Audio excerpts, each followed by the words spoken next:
షేక్ బషీరున్నీసా బేగం గారు అందించిన నెలవంక మెరిసింది. ఆకాశంలో పవిత్ర రంజాన్ మాసపు నెలవంక మెరిసింది.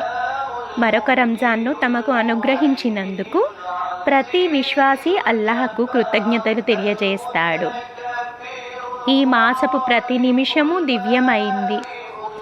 ప్రతి శ్వాస శ్రావ్యంగా అల్లాహ్ నామాన్ని ఆలపిస్తుంది. చాంద్రమాసం ప్రకారం ఇస్లామిక్ క్యాలెండర్లో 9వ మాసం రంజాన్.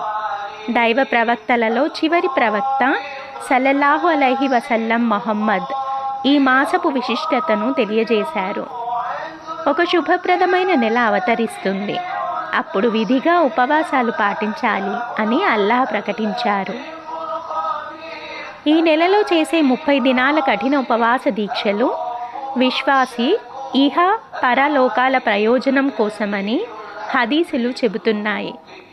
సూర్యోదయానికి ముందే మేల్కొని ఉపవాస దీక్ష సంకల్పించి దైవారాధనలో గడుపుతూ సూర్యాస్తమయం తర్వాత ఉపవాస దీక్ష విరమించాలి. అప్పుడు చేసే ప్రార్థన అల్లాహ్కు అతి దగ్గరి నివేదన అవుతుంది. ఉపవాసాన్ని భంగపరిచే విషయాలకు దూరంగా ఉండాలి. పసిపిల్లలు, రోగగ్రస్తులు, ప్రయాణికులు, బాలింతలు, వృద్ధులకు ఉపవాసం తప్పనిసరి కాదు. ఉపవాసం చేయలేని వారు ఒక నిరుపేదకు కడుపు నిండా ఆహారం పెట్టొచ్చు. ప్రతి మంచి పనికి ఎన్నో రెట్లు పుణ్యం లభించే కాలం ఇది. ప్రవక్త మొహమ్మద్ సల్లల్లాహు అలైహి వసల్లం ఈ నెలలో ఎక్కువగా దాన ధర్మాలు చేసేవారు. ప్రతి రాత్రి జిబ్రాయిల్ అలైహి వసల్లం దైవదూతకు దివ్య ఖురాన్ వాక్యాలు వినిపించేవారు. స్వయంగా మేల్కొని ఇంటివారిని కూడా మేల్కొల్పి అల్లాహ్ ఆరాధన చేసేవారు. రంజాన్ సహనం వహించాల్సిన మాసం. సహనానికి ప్రతిఫలం స్వర్గమని అల్లాహ్ వాగ్దానం చేస్తున్నారు. సమాజంలోని బీదవారి పట్ల సానుభూతి చూపాలి.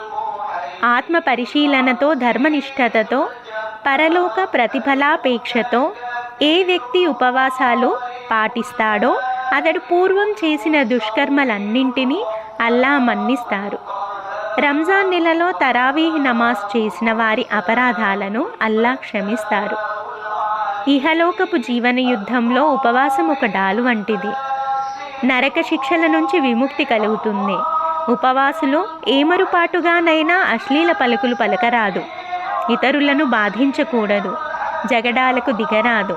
అల్లాహ్పై విశ్వాసంతో నిరంతరం మౌనంగా ధ్యానం చేసేవారికి మనోబలం సిద్ధిస్తుంది.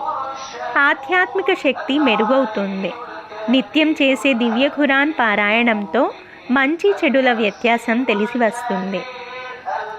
ధార్మిక ఆలోచనలతో, మెత్తటి మనసుతో మనిషి పునీతుడవుతాడు. ప్రదర్శన పనికిరాదు. చిత్తశుద్ధి ఉన్నవారే దైవ ప్రసన్నతకు అర్హులు. ఇష్టంగా, ఉత్సాహంతో అల్లాహ్ ఆరాధనల్లో నిమగ్నులు కావాలి. ఒకవేళ ఉపవాస భంగం జరిగితే తిరిగి ఆ రోజుల్ని ఖజా ఉపవాసంతో సంవత్సరంలో ఎప్పుడైనా పాటించవచ్చని దివ్య ఖురాన్ సూచిస్తోంది. తల్లిదండ్రులు పిల్లలకు ఇస్లాం నియమ నిబంధనలు తెలియపరిచి ఉపవాస దీక్షకు ప్రోత్సహించాలి. దాన ధర్మాలు చేయించాలి. సదాచార సంపన్నులైన సంతానం ద్వారా సమాజం అల్లాహ్ ఆజ్ఞలకు కట్టుబడి ఉంటుంది. విశ్వశాంతికి బాటలు వేస్తుంది.